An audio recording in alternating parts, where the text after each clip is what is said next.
thought I'd join me for a walk through town. Only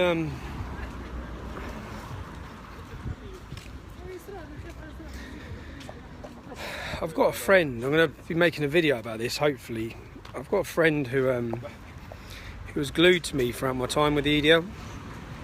Everywhere I went, he was with me. There was 4 of us really: me, Kev Carroll, friend Jim, and my friend Les. Les has died since.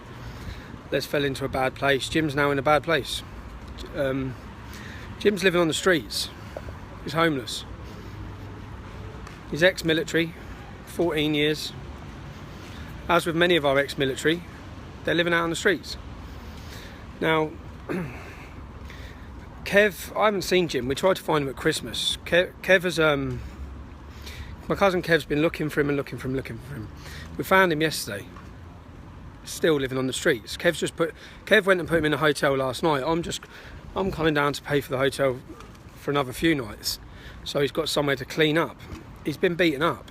He's been stabbed. So he's got stab wounds. He's been stabbed by Muslims in town, because you have to understand that everyone knows Jim around Luton because he was glued to me from my time with the EDL. He was glued to me from the time with the EDL. What I want to try and do, and ask for the support of people to do, hopefully, I need to speak to Jim first once we see him, is help him get his feet back on the ground. Try and help him get a roof over his head. I know this man. He's a great lad. He's a great lad. And he's living in a fucking doorway. He's living in a doorway, and if he has the opportunity to get his feet back on the ground, he has the opportunity to get himself back in a home. I know Jim. I know him. He'll be able to sort his life out. So I'm going to be sitting with Jim, I'll meet with Jim. I'll do a video, and yeah, follow the campaign. It'd be great if in a couple of weeks we can go to a house where he's living and show that he's got his feet back on the ground, and show that he's cleaned himself up. And yeah,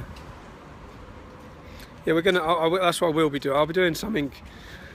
Just gonna wait to speak with rebels, but if it's yeah, I know this bloke, you know what I mean. So he don't need to be on the street. He don't need to be getting stabbed, and I don't want to hear in a few months that he's dead because he's living out in the streets of Luton. It's the last place he should be, especially as he served our Queen and country for 14 years.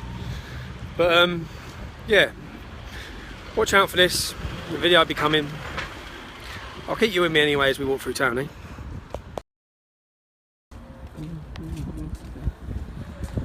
How you doing, all right? Yeah.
This is Luton. And this here, let me show you, is where my life changed forever anyway.